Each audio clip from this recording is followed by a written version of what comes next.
Y'all know Oprah, right? The queen of daytime TV, always preaching about unity, love, and self-improvement. Well, honey, it looks like there might be more to the story than meets the eye. Let's dive right in with this juicy clip. But we have a cult, and that cult is attempting to impose itself as the official faith of the United States. You can put that stuff that the rest of the world hates out on the front with the opening act for the Olympics, and nobody's supposed to be able to do anything about it. Thing was, they wanted me to push this rainbow stuff. I said, I don't care what you guys do with yourselves, that's your business, but I'm not gonna push it. So then they kept trying to sabotage. That's right, loves. Behind those feel-good messages and that million-dollar smile, Oprah's been accused of promoting a woke agenda that's stirring up more drama than a reality TV show. And who's calling her out? None other than Judge Joe Brown, a man who's never been afraid to speak his mind. I took God out of the box because I grew up in the Baptist church, and there were, rules and, belief systems and doctrine. Now hold on to your wigs, because this tea is about to get scalding hot. Judge Joe Brown isn't just talking, he's spilling all the beans about the woke culture and how it's affecting Hollywood. But here's the gag. When he refused to play along, CBS tried to silence him faster than you can say, "You get a car." But we have a cult,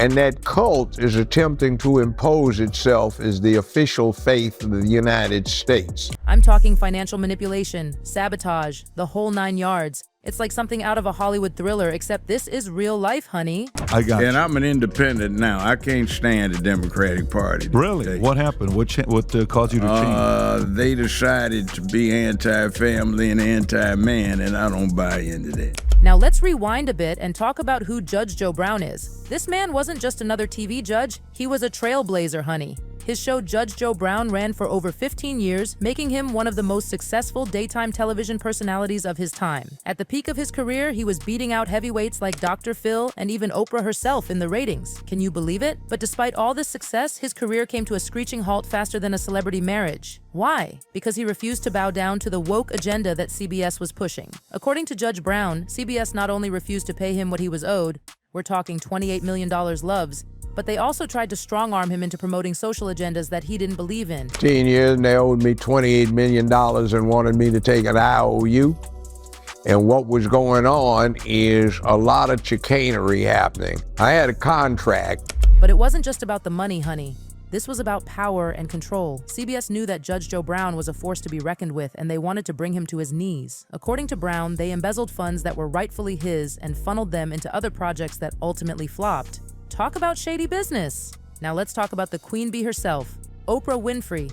She's been promoting messages of self-love and body positivity for years, telling us to embrace who we are, no matter what size. But now she's out here pushing weight loss, and it's got people wondering what happened to all that talk about loving yourself just the way you are. Is she really just here for the money? I have to say that I took on the shame that the world gave to me.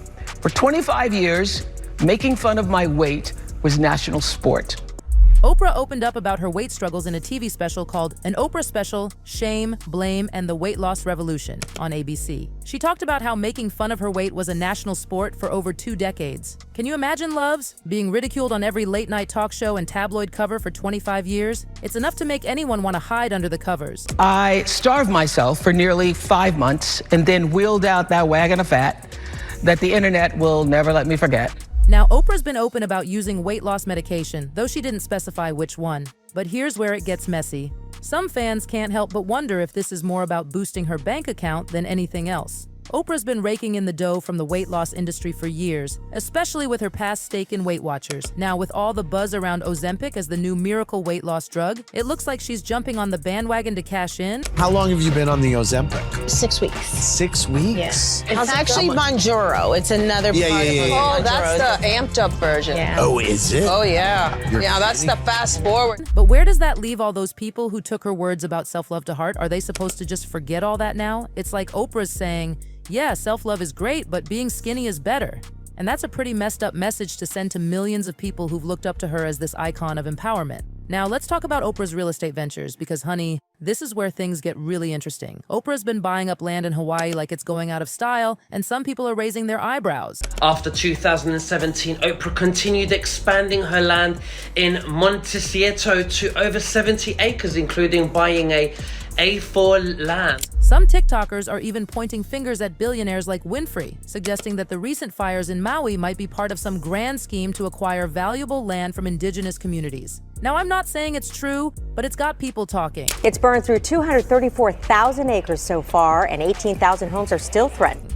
Oprah's been expanding her Maui holdings for years, even acquiring a 4-acre complex in 2019 that tragically fell victim to mudslides shortly after the 2017 fire. Coincidence? Maybe, but it's got people wondering what's really going on. Right now, mandatory evacuations are in effect in the upscale area of Montecito. That's where a lot of celebrities have homes, including Oprah. Now let's talk about something that's got everyone buzzing. Oprah's spiritual journey. Honey, it's like she's starting her own religion. One of the points it brings out is one of the mistakes that human beings make is believing that there is only one way to live, that we don't accept that there are diverse ways of being in the world, that there are millions of ways to be a human being. Oprah started out in a Baptist church, thanks to her dad being a deacon. But as she grew up, she became dissatisfied with traditional Christianity. She didn't like the idea of a jealous God, so she started looking elsewhere for spiritual answers. This search led her to create what some are calling Oprah's Religion. So what is Oprah's Religion? Well, it's not your grandma's Sunday school, that's for sure.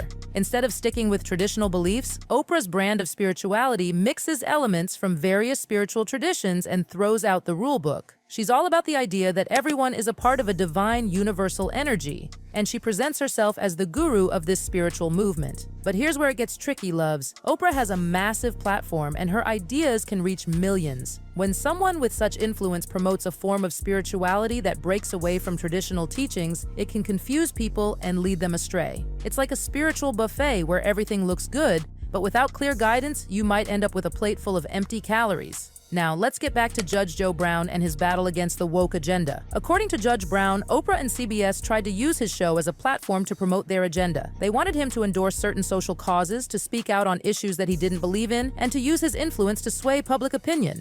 But Judge Brown wasn't having it, honey. Judge Brown's refusal to play ball was seen as an act of defiance, and CBS responded by doing everything in their power to bring him down. They cut ties with him, sabotaged his career, and even went as far as to have him arrested. Can you believe it? In a shocking turn of events, Judge Joe Brown was arrested and sentenced to 5 days in jail, a move that many believe was orchestrated by CBS as a show of power. The charges? Contempt of court. But according to Judge Brown, this was nothing more than a way to teach him a lesson, to show him who really holds the power in Hollywood. But Judge Joe Brown's battle with the woke agenda didn't end there. It also led him to make a dramatic decision, leaving the Democratic Party. Once a staunch supporter of the party, Judge Brown became disillusioned with what he saw as a growing trend of glorifying dysfunction and promoting divisive social agendas. Judge Brown didn't stop at exposing CBS and the Democratic Party. He also took aim at one of the most powerful figures in American politics, Vice President Kamala Harris. Honey, he did not hold back. Judge Brown confirmed long-standing rumors about how Harris allegedly advanced in her career. There have been allegations that she didn't climb the political ladder based on merit alone, but rather through her associations and relationships with influential men. One of the most talked about claims is that she slept her way to the top, a charge that has followed her for decades. Harris's connection with Willie Brown, a powerful figure in California politics, is often cited as the beginning of her controversial ascent. According to multiple reports, Brown secured a part-time job for Harris at a medical firm in San Francisco, where she was allegedly paid $772,000 a year for just 15 hours of work per week. However, it's been reported that Harris seldom showed up for this job.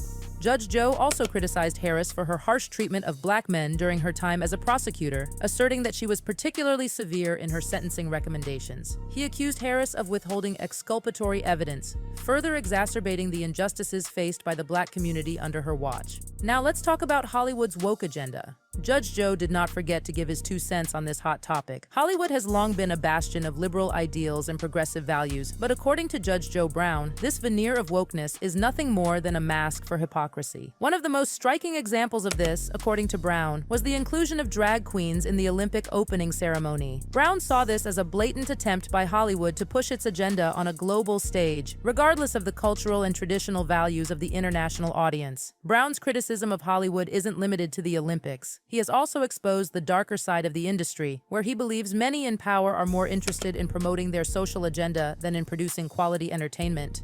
Judge Joe Brown's battle against the woke agenda has come at a high cost. He has faced financial ruin, legal battles, and public scrutiny. But despite everything, Brown remains unapologetic. He continues to speak out against what he sees as the dangers of woke culture, not just in Hollywood, but in society as a whole.